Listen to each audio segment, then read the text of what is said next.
Mas eu vou falar como constituinte que fui. Porque às vezes nós nos apresentamos e as pessoas não conhecem quase nada ou rigorosamente nada daquilo que nós procuramos representar na nossa militância política. Com muitos aqui eu tenho convivido em ambientes os mais diversos, sempre na mesma trincheira, na defesa da soberania nacional e no embate contra o Estado mínimo, ou o Estado nenhum, porque qualquer dia governar vai representar ter apenas um escritório. Tudo mais estará distribuído para o controle da iniciativa privada em todas as áreas. E eu fui constituinte. Participei dos embates, participei de todas as lutas. Primeiro, para a afirmação da soberania nacional. A Assembleia Nacional Constituinte foi o resultado da luta contra a ditadura. O povo brasileiro se reuniu em torno de duas bandeiras, anistia e constituinte. Não a anistia que está aí, enfrentando também um embate, porque a anistia foi uma anistia proposta e imposta pelos próprios ditadores. Esta anistia que está aí ainda não nos contempla, porque nós queremos que a verdade prevaleça e que aqueles que cometeram, não só os executores, mas como também os mandantes das atrocidades, a começar pelo próprio golpe, sejam responsabilizados criminalmente. Então, esse embate ainda continua. Mas a Assembleia Nacional Constituinte sonhou ser um divisor de águas. A partir dali, da nova Constituição, que não é perfeita, mas é uma Constituição que incorporou muitos avanços, porque também foi uma Constituição elaborada sob pressão, sob a pressão dos setores organizados, que eram os setores que se imaginaram vitoriosos. Isto é, a ditadura estava sendo superada e sonhamos, sepultada, o que não aconteceu. Não vou tratar aqui de aspectos anteriores da história, que eu aprendi lá em Realengo, no primeiro conjunto habitacional da Era Vargas, porque a Era Vargas, com todos os seus defeitos, foi uma era um pouco completa na definição de um projeto nacional. E a Previdência Social, dividida nos institutos, não cuidou apenas da saúde, mas cuidou também da habitação com saneamento básico. Então, eu sou oriundo desse primeiro conjunto habitacional, do IAPI de Realengo. E lá, os velhos comunistas nos obrigavam a decorar algumas frases. Eles diziam assim: a ideologia tem que ser decorada para não se vacilar em nenhum momento.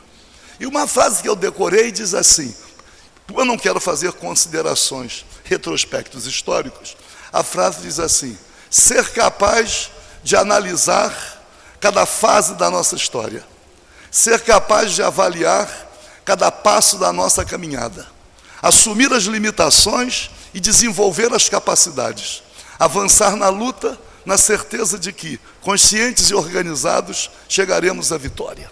Conscientes e organizados. Então aqui, esse encontro de hoje é um encontro de reafirmação da nossa conscientização, da nossa consciência, da nossa convicção.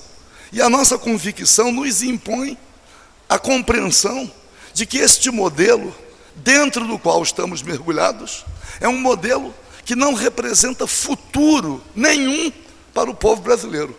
O Brasil ainda é o país do menor abandonado e do idoso desassistido.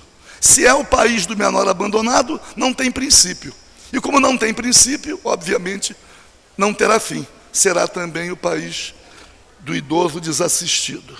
Mas na questão proposta, que é a questão da saúde e educação, a Constituição de 88, de 5 de outubro de 88, reitero, daquela que eu sou um dos signatários, recuperou o controle do Estado nos setores estratégicos da economia, restabeleceu o monopólio estatal do petróleo, o monopólio das comunicações, a nacionalização do subsolo, bandeira nacional na navegação de cabotagem, empresa brasileira de capital nacional, juros reais de 12% ao ano, tudo aquilo que foi frustrado.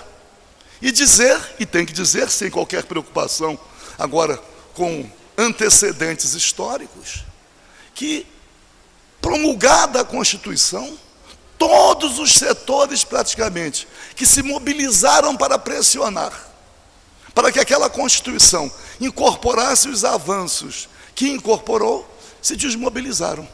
E aí na primeira eleição direta, frustrada, a questão das diretas já, a eleição de Tancredo Neves, que não tomou posse, porque na minha avaliação foi assassinado, um presidente não morre de infecção hospitalar, e nem um presidente se interna num hospital, como um cidadão comum, sem nenhum cuidado. Então, morreu. Mas o primeiro presidente eleito pelo voto direto era um nome, um quadro político artificial, o Caçador de Marajás, mas que assumiu com uma proposta completamente oposta ao que estava na Constituição. Enquanto a Constituição se distanciava do Estado mínimo, o Caçador de Marajás vem com o elefante.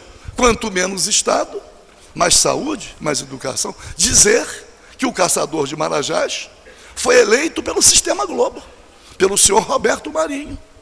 O partido dele foi criado para uma eleição, que chamavam de PRN, Partido da Reconstrução Nacional. E eu chamava de PRM, Partido do senhor Roberto Marinho. Mas elegeu com a força do monopólio. E a democratização da informação, que a Constituição pregou, que previa também a pulverização, as TVs comunitárias, as rádios comunitárias, os conselhos de comunicação, nesse aspecto também foi frustrada. E aí, senhor Collor de Mello, Estado mínimo, quanto menos Estado, mais saúde, e tudo veio caminhando nesse sentido. A privatização dos serviços públicos, saúde, educação, as terceirizações que estão acontecendo aí na nossa cara, sem falar o desmonte completo do nosso patrimônio. No período do Collor Itamar, todo o setor siderúrgico, todo o setor petroquímico e de fertilizante. Eu digo de cabeça, vou encerrar, professor, que eu não quero me alongar muito, de cabeça, Aços Piratini, Companhia Siderúrgica Tubarão, Companhia Siderúrgica Guanabara, Companhia Siderúrgica Paulista, Companhia Siderúrgica do Nordeste, Companhia Siderúrgica da Amazônia, Companhia Siderúrgica Nacional, a Cesita, Usiminas, a Sominas, só para demonstrar no campo siderúrgico que em vários países que têm soberania, o setor siderúrgico ainda é considerado estratégico. E aqui nós abrimos mão desse patrimônio. No setor petroquímico de fertilizantes, Copesul, Copenordeste, olha, Petroflex, Nitriflex, tudo aquilo que controlado pela Petrobras. E aí, tudo aquilo que foi privatizado no Collor Itamar, sem proteção constitucional. Veio o Fernando Henrique e acaba com os monopólios. Entrega as bacias sedimentares com leilões, entrega as telecomunicações, não temos hoje bandeira nacional, nem na costa brasileira, com exclusividade, como previa a Constituição. Acabou com a nacionalização do subsolo, desavergonhadamente entregou a Vale do Rio Doce, enfim, o Brasil perdeu o seu poder de barganha, não tem soberania, é dependente na questão dos medicamentos, dependente na questão dos equipamentos hospitalares. Mas quando fala, né, na tecnologia de ponta, e a tecnologia de ponta na educação? Tecnologia de ponta na saúde ainda tem uma compreensão maior. Até a população assimila melhor, o que é um erro. Porque diz, para quem conhece, né, alguma coisa ligada à guerrilha na selva, diz assim, o passo da marcha tem que ser igual ao passo do mais lento. Se não estica muito a corda, o mais lento fica para trás e não consegue e é alcançado com facilidade. Então, na educação, a mesma coisa. Eu ligo a televisão, vejo, né, eles apresentando modelos de educação, incorporando tecnologias, avanços, mas aquilo que é o fundamental, aquilo que alcança as massas populares na educação, isso está onde?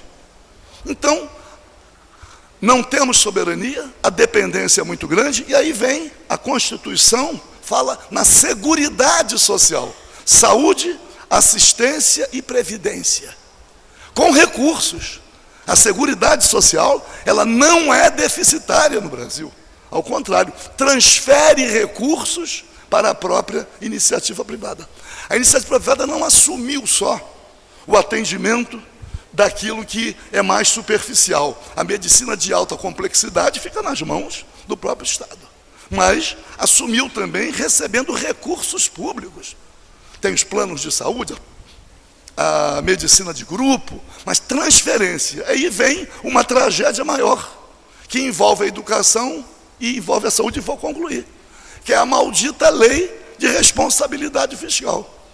Que a maldita lei da responsabilidade fiscal diz o seguinte, uma lógica, ninguém pode gastar mais do que ganha. Se gastar mais do que ganha, fica endividado, natural.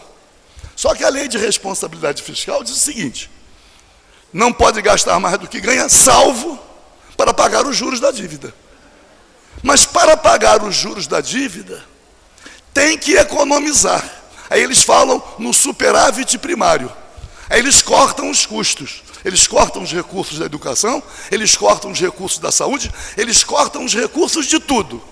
Depois que soma tudo aquilo que foi economizado, não dá para pagar os juros. Então, pode emitir títulos, pode se endividar ainda mais. Então, uma arapuca dentro da qual nós estamos mergulhados. De qualquer maneira, eu poderia aqui, olha, tratar de vários aspectos da própria Constituição, mas eu, além de ver que o tempo é muito curto, eu também permaneceria aqui, muitos, mas como eu sei que todos aqui já estão eleitos, eu tenho que continuar fazendo o meu trabalho fora daqui. Nem ousaria chegar aqui para dizer que estamos no processo decisório. Imaginar que nós estamos diante das eleições mais importantes do país. Como é que vamos decidir quem vai ser futuro presidente da República ou presidenta? Agora falamos presidenta, então tem que me adaptar. Futuro governador do Estado, 1/3 do Senado. Nós vamos decidir isso agora. Alguns podem dizer, mas esse processo que está aí não é democrático. É a burguesia que... Claro que é a burguesia. Não temos dúvidas de que é, mas estamos caminhando para decidir. Para encerrar o escândalo, não é o escândalo da Petrobras. Para encerrar, para dizer o seguinte, o Supremo Tribunal Federal já praticamente decidiu, já colheu a maioria dos votos dos ministros, dizendo que contribuição de pessoa jurídica para a campanha eleitoral representa uma inconstitucionalidade. Foi a Ordem dos Advogados do Brasil que entendeu que pessoa jurídica não é eleitora e, portanto, não pode participar do processo. E o poder econômico, por sua influência, acaba estabelecendo diferenças, acaba fazendo com que uma pessoa jurídica influa, aniquilando a individualidade do eleitor. Mas já decidiu, mas o ministro Gilmar Mendes pediu vistas. Então o resultado já está consagrado, o julgamento está parado, participamos anteriormente, no período pós-constituinte, de eleições que se fundamentaram nessa inconstitucionalidade, vamos ter a próxima, ainda com base nessa inconstitucionalidade, e quando lemos os escândalos, as mesmas grandes contribuintes, que estavam com o rabo preso nos anões do orçamento, na CPI do Banestado, no mensalão e agora nesses escândalos da Petrobras, as mesmas empreiteiras, os mesmos bancos, continuam contribuindo para as campanhas atuais. Quer dizer, então, é uma situação muito dura, por quê? Porque qualquer que seja o resultado, mesmo o resultado que alguém considere o menos pior, já não terá legitimidade pela influência do poder econômico, do grande capital que esmaga o trabalho. Portanto, parabéns ao Inverta, sei da causa, participo da causa socialista, mas vamos continuar construindo, lutando para construir um país soberano, independente, porque sem soberania, sem independência, nunca será socialmente justo. Parabéns a todos, a luta continua.